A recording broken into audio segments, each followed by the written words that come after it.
So I have Anthony here, and you want to share your story. I can share my story. I don't need this one. I have this. It's okay. We can do with that.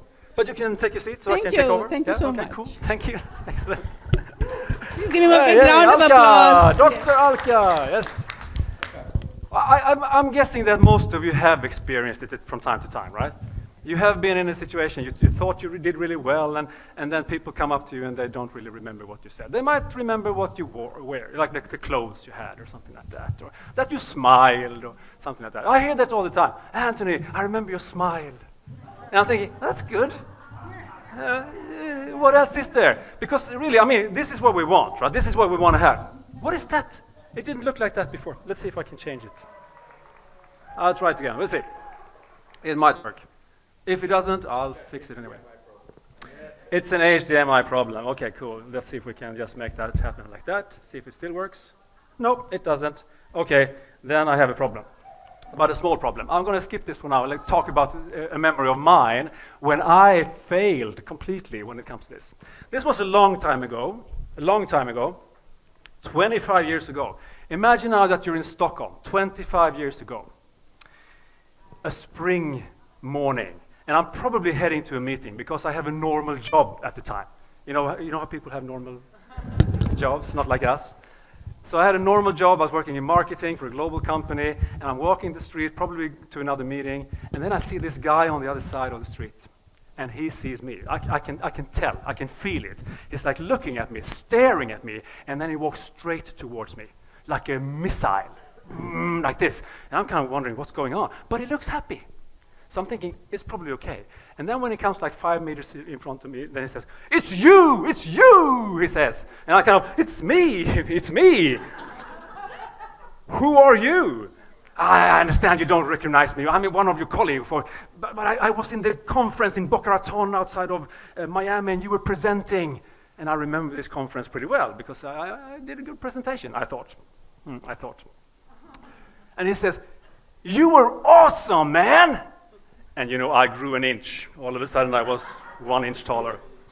But then came the killer. He said, I don't remember anything you said, but you were awesome.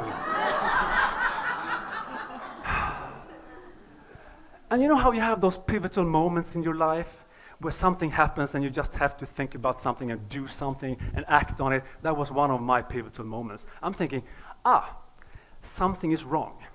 I'm looking at the word presentation from a present. It's a presentation. And obviously, if you have a present to give, you want to have a nice gift wrapping. The gift wrapping is your nonverbal communication. It's your body language. It's your voice. It's the way you move. It's the energy you project.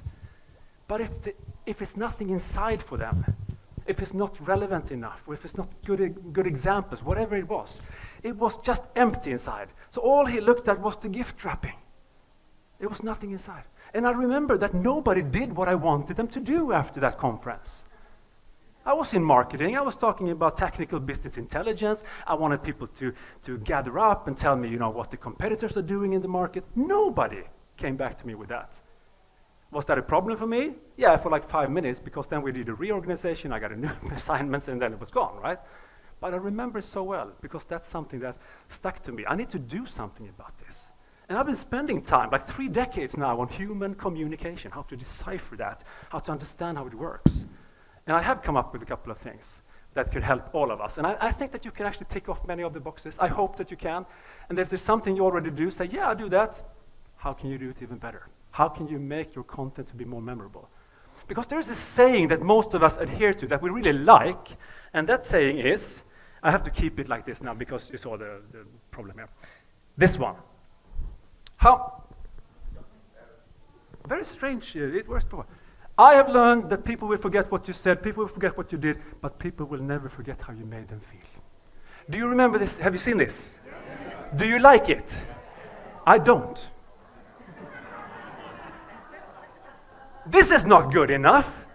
This is the gift wrapping. Yes, they remembered me. You were awesome, man. Of course, it would be better if they said, you were presenting, you were terrible. That would be even worse, of course. I don't remember anything, but you sucked. That would be really bad, right? No, this is the gift wrapping. I would say that this is borderline useless. It's not really. I mean, it's half the truth. You need people to feel engaged and motivated, sure, but you need them to remember what you said. Because here's the other kicker. People cannot act on what they don't remember. If you leave this session with me now, this 20-minute session, and you don't remember anything, how can I possibly expect you to act, to do something, to improve? And I believe that as a speaker, it is my mission to create a positive change for you. Ever so little. It could be small things. It could be just like, hey, I'm going to do more of that. I'm going to stop doing that. I'm going to start doing this. Whatever it is, small things. But I want something to happen. If everyone leaves the room, nothing has happened, then I failed. Even if you come back to me 2 years from now when we are the next GSS and you say, you were awesome. Although, I don't remember anything you said. So that's why we have, and we have a battle to fight here. We have a battle of attention, for instance. The attention span that we had 20 years ago was 150 seconds, according to science. 150 seconds. Let me put this into writing for you guys. See if I can find that one. This one, here we go. 2004, 20 years ago, 150 seconds. 2012, 75 seconds. Now, 47 seconds. That's what's going on right now. I'm battling this with you. I need something to happen with you at least every 47 seconds. Because otherwise you won't remember anything. You will zone off, and you will zone off in 20 minutes, for sure. And I heard, I don't know if this is true, but I read it somewhere, I don't know the source, that people on average think about sex every 10 minutes. We have 20 minutes together. At least 2 times you will smile, and I have not said anything funny. Something is going on with you right now. So we have this attention to battle. We have to fight this all the time. But if we can do it right, and also include emotions, so we have emotions and attention, then we have a good chance to make people act. Because first they have to understand, then they have to feel something about it, and then they can act. So I have 9 memory hacks to share with you. You probably know most of them. We'll see if this works. If it doesn't, I'll talk about it anyway. Is that okay? Yes. Yeah, we'll figure it out, I guess. So the first one is this one. It's green. It's very interesting. Okay, never mind. Once upon a time. What is this, anyone, please? Storytelling. The power of storytelling, which should be story selling perhaps as well. It's the power of storytelling. It's borderline magic. This is the closest you can get to kind of reach into a person's heart. This is not only reaching out to you, this is reaching in. Do you remember the story I shared in the very beginning when I failed? How long time ago was it? Anyone? 47 seconds ago? No? It was about 25, 30 years ago. Which time of the year was it? Springtime, wasn't it? How many people approached me? Yeah, you got it already, right? It's there. And if I can make you see what I see, and make you hear what I hear, and make you feel what I feel, I have a pretty good chance of you remembering it afterwards. But a story without any relevance is just entertainment. A fact without a story is boring, but together they create magic. So just find out. The three mandatory things you have to have in a story is a person, a problem, and a solution. If you want them to remember, add location and time. Once upon a time, in a galaxy far, far away, for instance. That's the first one. Obvious, and I think most of us do it. Second one, use metaphors. Metaphors, analogies, all of those things will help. The average person, I don't know how many metaphors the average person uses, but I know that the charismatic person uses 50% more metaphors than the average person. 50%. Do you know the song? I actually had the song. I have a small. I didn't know how big the room would be and all that. I have a small loudspeaker. I'm going to skip it. But do you know the song from Archie's called "Sugar"? Sugar, da da da da da da. Ah, honey, honey. Are they really singing about sugar? Glucoses? No. They're singing about this girl that he wants to hang up with. Right? That's what it is. So every time we have a metaphor or analogies works as well, Then we have people kind of connecting it, going from the abstract to the concrete, from the unknown to the known. And that's what we want to do. That's why it's so great to have metaphors. So for instance, if I say, yeah, this is only for propeller heads, well, that's a metaphor for a person who's really bright, basically. And that will help them. So metaphors as well. Are we on board with that one? Yeah, I'm going to go pretty quickly because, it's time and all that. The third one is one of my favorites. 3 is the magic number. I have 2 sons, Elliot and Milton. I'm doing this, they're both grown-ups nowadays. Elliot is my math genius son. He's studying, whatever, masters in technology. He will actually go to Singapore soon, so I will hopefully, have a chance to go there as well now for that one. So anyways, when he was a small kid, very small, he was counting, and he said 1, 2, 3, many. As soon as you go beyond 3, the cognitive overload in people's brains make them forget what you say. And just think about every story, a fairy tale. 3 little piglets, the big bad wolf. What do you have? You have the 3 wishes that the genie granted Aladdin, right? You had the 3 musketeers. But were they really 3 musketeers? Exactly. Why are we bullying D'Artagnan all the time? What's wrong with us? There are 4 musketeers, but we say 3 musketeers. And then you have Jesus with his 3 temptations and the 3 kings and the 3 gifts and the 3 whatever. It's all the same thing. It's the power of 3. So, if you have 1 message only, that's the best, I guess. But then you can have 3 examples. You can have 2. I come to that tips later on with politics, but then you can have 3. 3 is a really good number for people to remember things. And I'm going to use that as my fourth example, my fourth tips here for you guys, and this one. And now you have to help me, as you can understand. You have to help me. Fill in the blank, my friend. What did you say? Fill in the blank. All right. Let me see if we can get this together. Taking one by one. Blood, sweat, and? Yes. You know it. This is good. What else do we have there? Vene, vidi. And that's an alliteration, by the way. Another memory hack technique. Back to basic and things like that. And finally, we have this one, sex and drugs and... You know it. This is how we remember things. Again, blood, sweat, and tears. Who said that? Winston Churchill. But he didn't say that, did he? He had 4 words. The 4th word is toil. Who the hell remembers that word? People are looking at this speech and say, no, 3 body fluids.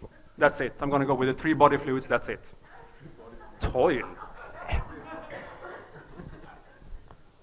But making people fill in the blanks means that they are engaged, they are involved, they are energized, they're part of, they're co-creating. And if they're co-creating, they will remember more. I'm sure that you will remember this more, just because of that reason. To go back to the 3 is the magic number, I'm sharing you 9 tips. So I'm already breaking the rules here. So we'll see what you remember when this is done. The next one, communicate polarities. 5. Did I miss one? Oh, okay, you're good. Yeah, this one.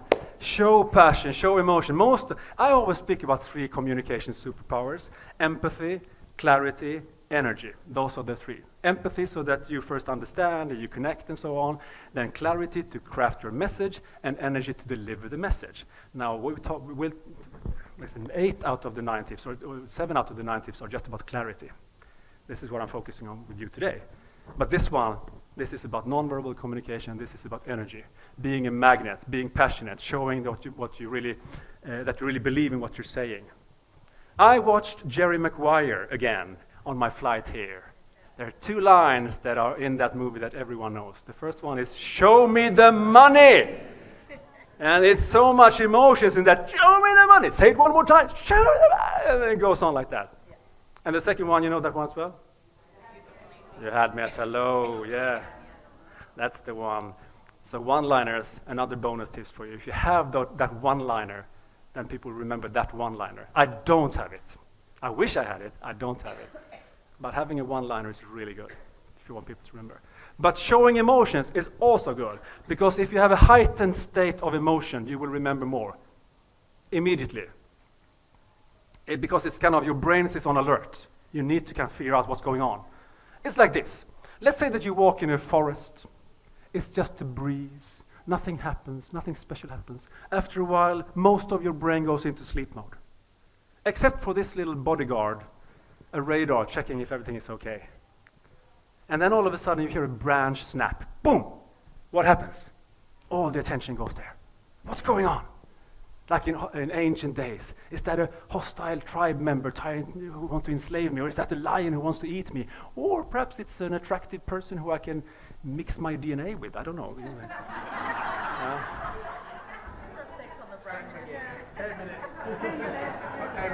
10 minutes. It took 10 minutes. There you go. 10 minutes. We want to be the branch that snaps and not the breeze that people forget. So therefore you need to sometimes instill energy, make people feel that this is important. I do it sometimes when I talk about PowerPoint. You see, I hate PowerPoint. I've done it for a long time. And then I can go on a ramble about PowerPoint, how bad it is.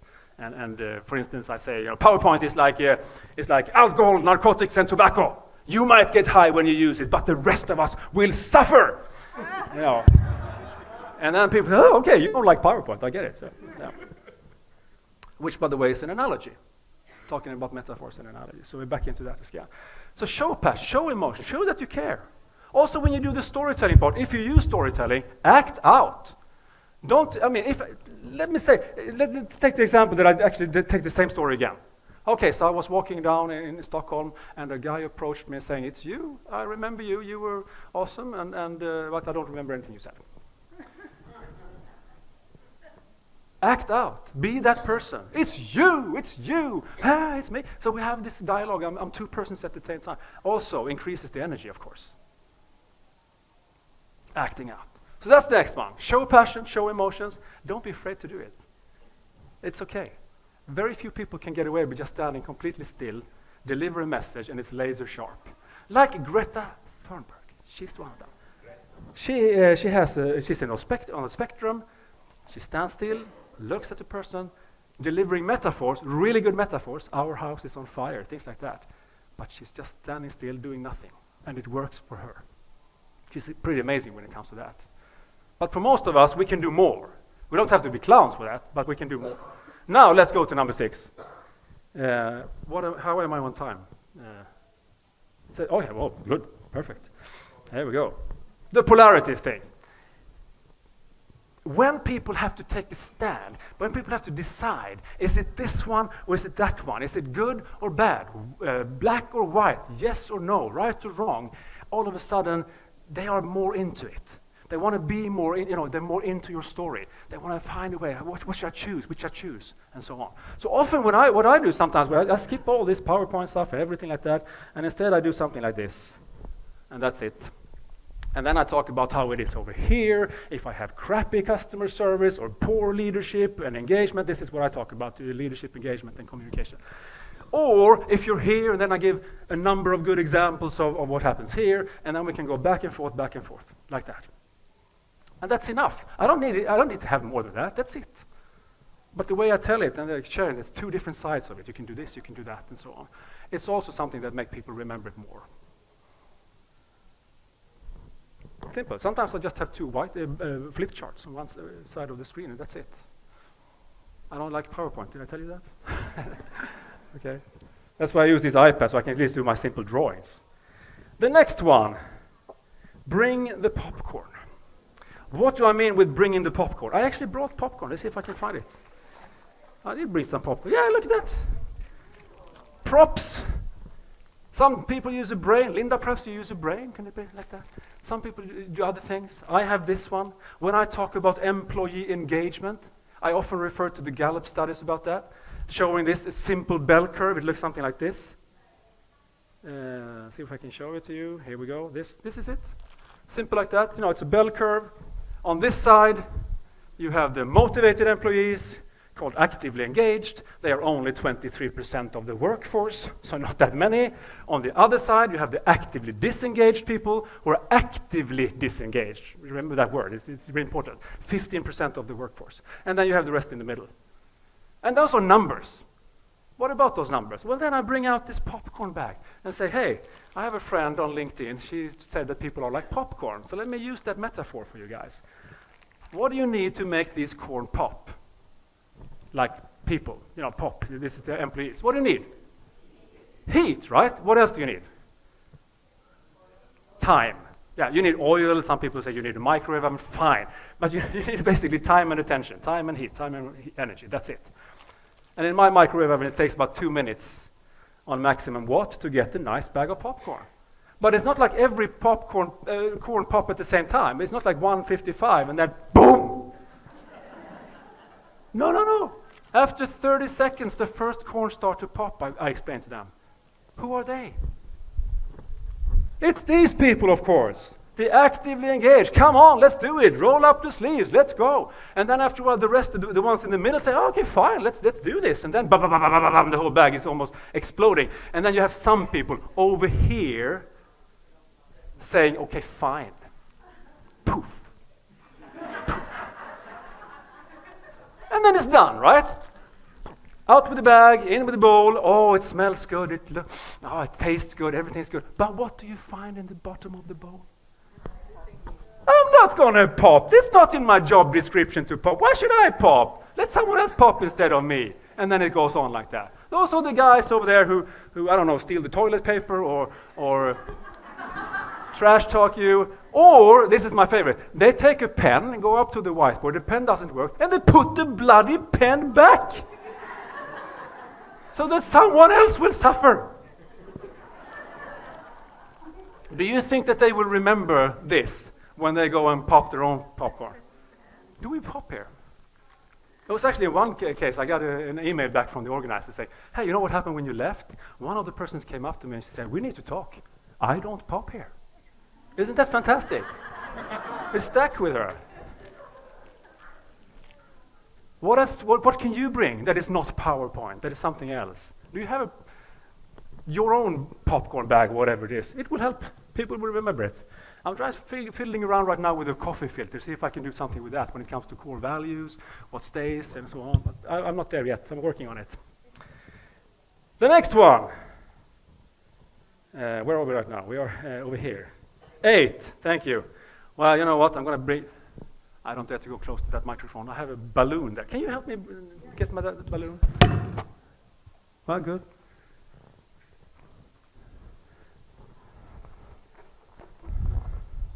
And here I have a needle here as well. Are you ready? No, I don't have a needle. I wouldn't do that to you. But really, one of the things you can do is give people a surprise. The balloon could have been a surprise. I don't want to do it because I don't know if you're sensitive to sound or something like that. But if you can surprise them, that's good. They want you to be predictable. They want you to know what you're doing, to take them on the ride. That's good. But sometimes you need to also surprise them. This is sometimes one thing that I struggle with sometimes. I think, what can I do to make them feel a bit surprised and so on? It's about perhaps volume of voice, or it's something I said that is a bit different than what they were expecting and so on. But surprises are good because, again, attention is back, emotions are there, and they will remember more of it. Finally, we have one more. It goes pretty good, isn't it? I mean, we're on time and everything. It's good. 2 more minutes. Hey, you see? Perfect. And we're on to 9-1. Don't do that. Again, I was thinking about the Meatloaf. You know, the song, I would do anything for love, but I won't do that. Okay.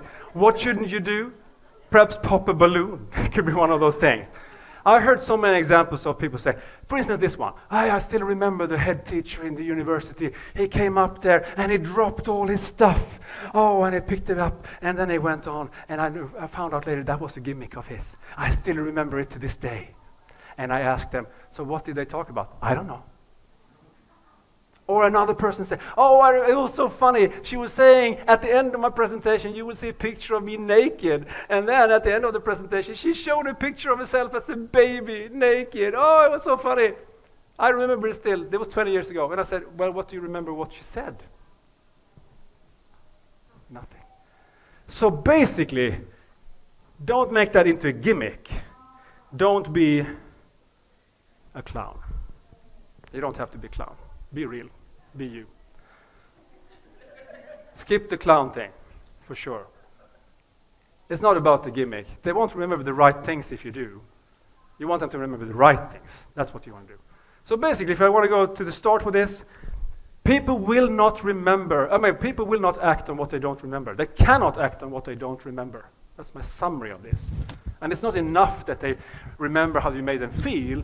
If you want change, and as a speaker you should want them to change something, then you want them to remember the content as well. Does it make sense to you? There are more memory hacks, memory tips. I'll share 2 QR codes with you. One where you can find more checklists and templates, and also book a meeting with me if you want to talk to me. Get one of my books. I have a couple of books here, and I'm not going to bring them back. So if you want them, one is employee engagement, body language, trade show secrets. It's all there. But first, I found this cool app. It was actually me, Video Ask. This is a challenge for you guys because you're speakers. This takes you to a page where you can record a testimonial of this. Yes, you can. So I can get some cool testimonials. If you have that ready, I will give you the second QR code, which is actually the link to a hidden page on mine where you can download the things. And even the book you can download is here. Are we done with that one? Going to the last one. Here we go. This is where you can hang out with me, virtual coffee, get tips, books, whatever you want to. Also connect with me on LinkedIn. That's the place for that one. I think that we are like on the money right now. Is it? Woo! Thank you so much. My name is Anthony Lassinai.